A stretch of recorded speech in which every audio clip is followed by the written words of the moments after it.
China-linked spy site in Cuba is now fully operational. A sprawling Cuban intelligence facility just 145 kilometers 90 miles from the Florida coast has completed construction of a powerful new antenna array capable of intercepting and tracking American military communications across the southeastern United States and the Caribbean, the Center for Strategic and International Studies reported on June 18, 2026. Satellite imagery analyzed by CSIS researchers Matthew Funiol, Brian Hart, Joseph Bermudez Jr., and Aidan Powers-Riggs shows that a signals intelligence site at Bejucal, located near Havana in Cuba's northwest, has finished building a circularly disposed antenna array, a specialized listening system designed to intercept radio transmissions and pinpoint their geographic origin with high precision. The array consists of 32 antennas arranged in two concentric rings, with 19 on the outer ring and 13 on the inner, making it larger and, according to CSIS, likely more capable than any comparable Cuban installation previously documented by the organization. Construction on the antenna field, which converted an existing linear antenna grid into the circular configuration over roughly 2 years, now appears complete, and the CSIS team assesses the facility has very likely begun operations. A circularly disposed antenna array, or CDAA, works by measuring the direction from which a radio signal arrives at multiple antennas simultaneously, allowing operators to triangulate the source of a transmission with considerable accuracy across a wide range of frequencies. The technology is not new. The United States operated its own large CDAA networks during the Cold War under programs like Pusher and Wellenweber, but the capability remains operationally relevant for monitoring military communications, ship and aircraft movements, and electronic emissions from naval and air operations.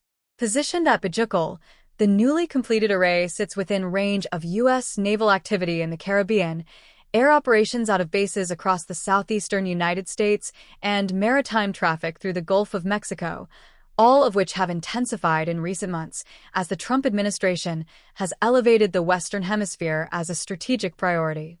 The Bejucal facility has carried a long association with Chinese intelligence operations in public reporting, congressional testimony, and statements from U.S. officials, though CSIS notes carefully that no clear publicly available evidence proves Beijing's direct involvement at that specific site.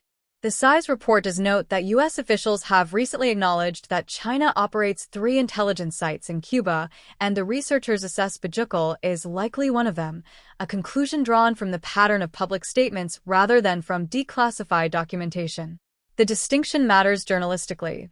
What the satellite imagery confirms is the physical completion of a sophisticated new listening capability, not the identity of whoever is running it day to day. The picture at a second suspected CDAA site, located at El Salao on Cuba's eastern coast, is considerably less alarming in the near term, though no less significant for what it might eventually represent. CSIS first identified El Salao in 2024, and updated imagery from May 2026 shows that construction there has slowed nearly to a halt, with no antennas yet erected around the central control building that was installed during the site's initial groundwork phase, which began in 2021. Grass has reclaimed graded areas within the antenna rings, a reliable visual indicator that a site has sat idle long enough for vegetation to recover, and no changes to surrounding buildings suggest the facility is anywhere close to operational. One detail in the May 2026 imagery introduces a note of ambiguity about El Salao's future, however. An access road that previously led to an off-center area of the site has been repaved and repositioned toward the center of the antenna array, a change that CSIS flags as unusual because paving a road through the center of an active antenna array would interfere with its operation. The researchers conclude from this that the site has not been fully abandoned, but that its ultimate purpose, whether completion as originally planned or conversion to some other use, remains unclear. The strategic importance of El Salao lies in its geography. Positioned on Cuba's eastern end, a completed CDAA there would extend signals intelligence coverage southward over the southeast Caribbean, complementing Bejucal's northwestern orientation. Operated together, the two facilities would give Cuban authorities, or their foreign partners, the ability to triangulate radio emissions from a much broader arc spanning Central America and the Western Atlantic, creating overlapping coverage zones that are considerably more difficult to evade than a single site. The CSIS findings land against a backdrop of escalating U.S. pressure on Havana. A May 2026 executive order issued by the White House imposed new sanctions on the Cuban government, citing Cuba's hosting of what the administration called foreign adversary facilities, targeting sensitive American national security information as evidence of malign influence, language drawn directly from the executive order text. The CSIS researchers note that the status of the Bejucal and El Salao sites could become a central element of any future negotiations between Washington and Havana, giving the satellite imagery a diplomatic dimension that extends well beyond the technical details of antenna construction.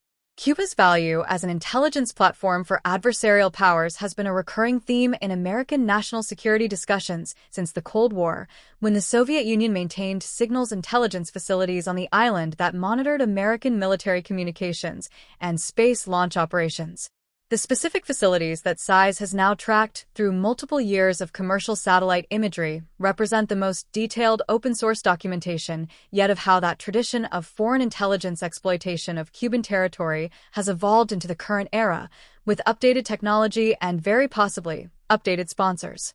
Whether the antenna at Bejucal is already listening to American ships moving through the Florida Straits or American aircraft lifting off from bases in Florida is a question the satellite images cannot answer.